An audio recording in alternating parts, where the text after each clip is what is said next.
Ya, dari yang Gus katakan tadi adalah kalau bisa saya simpulkan lagi itu adalah kesadaran dan kedisiplinan, perasaan bahwa kondisi saat ini darurat dan juga memperkuat lagi spirit ketuhanan dan kemanusiaan. Jadi kalau kita bisa katakan selain prokes memang adalah kesadaran dari masing-masing individu bahwa saat ini kita dalam kondisi pandemi seperti itu ya Gus ya. Betul, Mbak Gasmi. Itu menurut saya eh, itu gampang diucapkan, memang untuk memunculkan spirit itu gampang diomongkan, tetapi sebenarnya apa yang dilakukan oleh pemerintah untuk spirit ini? Karena pemerintah hanya nangani dua. Pertama, kesehatan itu kesehatan dalam pengertian fasilitas kesehatan. Yang kedua, ekonominya. Yang spirit ini hampir semuanya tutup. Orang kiai pengajian nggak bisa. Tokoh agama nggak bisa menyiarkan apapun sekarang. Ya. Masjid tutup. Nah, menguatkan spirit lewat apa? Ini menurut saya penting, menguatkan spirit ini lewat apa supaya kita punya kesamaan visi, kesamaan cara pandang di tengah COVID, di tengah kita tidak bisa bertemu. Masing-masing menggunakan media virtual, media sosial memang, tapi apa alat untuk membangkitkan spiritualitas? Apa yang bisa dilakukan? Dan siapa yang melakukannya?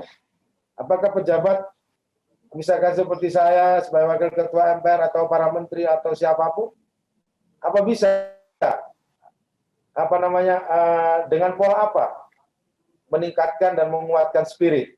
Menurut saya itu penting Dengan kata karena itu lain Gus, ruang batin ya. virtual dengan virtual ibadah itu esensinya berbeda dibandingkan bertemu langsung. Nah, iya. Jadi pesan yang disampaikan secara virtual itu memang ada biasnya, ada bias. Bukan, tapi ada bias. Yang kedua, itu tidak biasa dilakukan. Memang COVID ini memaksa kita menggunakan media sosial. Tetapi sekali lagi, kita kan punya jajaran pemerintahan sampai tingkat bawah. Ada Pak Lurah, ada Kepala Desa, ada RT, ada RW. Nah, selama ini yang pemerintahan di tingkat bawah ini kelihatannya belum difungsikan secara maksimal. Ada tokoh di tingkat lokal. Itu apa yang dilakukan? Apa medianya untuk menyentuh mereka?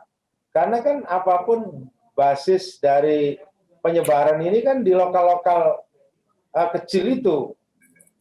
Bahkan sekarang karena rumah sakit tidak tertampung, masyarakat isoman sendiri, isolasi mandiri di rumah. Kadang kalau di kota tetangga kanan kirinya tidak tahu, akhirnya meninggal. Sudah 2 hari misalkan baru ketahuan. Nah ini gimana sistem pelaporan misalkan, dan apalagi kalau soal memberikan spirit gitu Pak. Ini dari informasi yang apa yang tumpang tindih yang kadang-kadang tidak jelas sumbernya. Nah, terus kita dengan lingkungan kita sendiri tidak saling kenal kadang.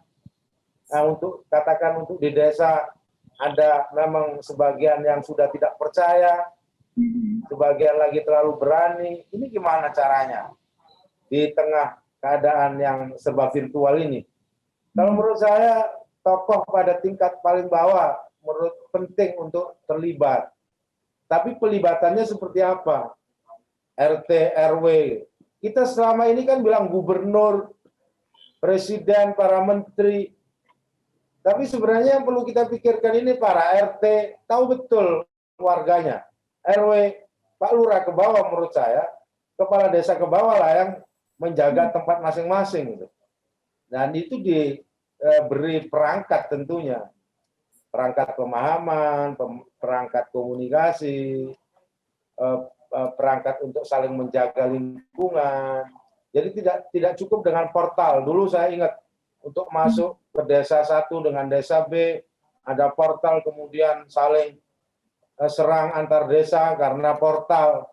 Nah sekarang eh, yang di tingkat bawah ini kelihatannya makin kendor, makin apa ya, merasa tidak terlalu terlibat. Padahal ini penting apa pejabat di tingkat paling bawah Apakah lurah, RT, RW, tokoh juga di paling bawah. Tokoh yang di atas, Mbak, itu nggak bisa ngapa-ngapain hari ini. Berarti Katakan dalam hal saya, ini harus ada koordinasi dan mekanismenya yang harus diperbaikin lagi ke depannya seperti itu ya Gus ya. ya saya pikir bisa dibuat sistemnya itu. Ya. Sampai kita kan punya katakanlah 84.000 desa. Di Jakarta ada sekian RT dan katakanlah di Jawa. Ini yang sekarang PSBB kan kurang lebih ada 75 kabupaten kota. Nah, 75 kabupaten kota ini camatnya, lurahnya, RT RW-nya. Saya pikir kita harus ke bawah ininya polanya. Karena di atas ini nggak bisa ngapa-ngapain. Saya pernah bertanya karena ada teman yang butuh ruang isolasi yang ada ICU-nya karena dia sudah darurat, itu Kementerian Kesehatan nggak bisa jawab, hanya bilang rumah sakit semua full, Pak. Ya kalau sudah full gitu terus apa solusinya? Nah, maksud saya kalau data ini dari bawah digerakkan semua, jadi kita tahu begitu. Sebenarnya yang di pusat itu nggak bisa ngapa-ngapain hari ini. Sepengetahuan saya, para pejabat itu hanya bisa menghimbau. Seperti saya ini.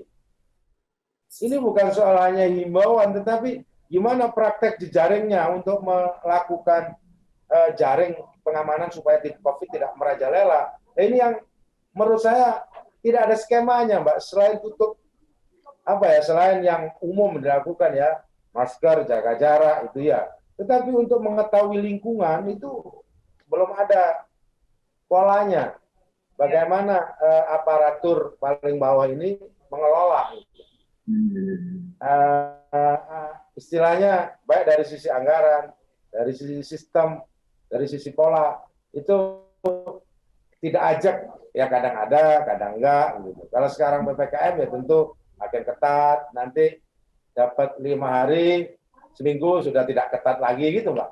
Itu yang kejadian kemarin-kemarin ya. Pemerintah ya untuk memperbaiki skema-skema tersebut agar sistemnya berjalan beriringan dan berkoordinasinya dengan baik. Ya, Gus, kalau kita lihat bahwa PPKM darurat ini sudah berjalan hampir 4 hari dan penyekatan sudah terjadi di mana-mana. Namun kalau kita lihat kondisi di lapangan, penyekatan ini justru mengakibatkan kemacetan. Nah, ini bagaimana pendapat Gus sendiri? Seharusnya seperti apa yang dilakukan untuk penyekatan ini agar tidak ada kemacetan-kemacetan lagi? Istilahnya PPKM darurat itu kan injak rem. Ya kan? Nah, injak rem ini kalau tidak tidak diatur secara baik, itu memang penumpang bisa bermasalah itu yang ada di kendaraan itu. Nah, sekarang juga begitu karena injak rem kuat, masyarakat numpuk di pintu-pintu masuk. Apakah itu tidak akan memberikan justru menambah penyebaran COVID? Pertanyaannya itu, apakah kemudian itu bisa pulang perginya lebih teratur atau malah nyolong-nyolong? Masalahnya kembali lagi kepada tingkat kedisiplinan. Jadi PPKM darurat ini ibarat injak rem, mendadak begitu. Nah, sementara akhirnya yang terjadi yaitu penumpukan di pintu-pintu itu. Nah, masalahnya di penumpukan di pintu-pintu itu apa tidak berpotensi? Dari mana kita tahu bahwa itu tidak berpotensi? Nah, oleh sebab itu yang saya sampaikan tadi, Mbak, memang PPKM darurat ini yang paling urgen, yang paling penting ikut terlibat itu justru pemerintahan paling bawah. RT, RW, kepala desa. Kalau bisa kepala rumah tangga. Kan gitu. Itu levelnya menurut saya. Jadi kepala desa itu yang level untuk bisa level atas nggak mampu, Mbak. Kita mau menggerakkan lewat apa kecuali lewat telepon, lewat virtual. Nah, kalau mereka yang ada di lingkungan, kalau dibuat sistemnya, saya pikir itu bisa. Makanya saya masih menunggu apakah PPKM darurat ini akan berbuah hasil. Saya ikut support dan kita berharap ini berbuah hasil. Berbuah hasil itu COVID turun, ekonomi berjalan. Karena kita khawatir COVID turun, ekonomi tetap nggak berjalan. Nah, kalau sekarang ini mandek semua, perekonomian mandek semua, warga juga terbatas semua. Nah, akhirnya terjadi penumpukan di pintu-pintu. Nah, penumpukan di pintu-pintu itulah indikasi bahwa sebenarnya keadaan belum siap. Itu, Mbak. Jadi itu mengindikasikan bukan hanya petugas yang melancarkan pintu masuk ya, warga itu juga sebenarnya belum siap dengan PPKM darurat. Meskipun sudah melihat fakta tiap hari ada yang meninggal, ada yang sakit, diumumkan oksigen, tabung oksigen nggak bisa, tapi tetap masyarakat jalan. Kenapa masyarakat itu jalan? Itu kan pertanyaan. Kenapa pintu-pintu itu bisa macet? Kenapa pintu-pintu masuk mengalami antrian? Itu kenapa? Itu kesalahan prosedur di pintu antrian?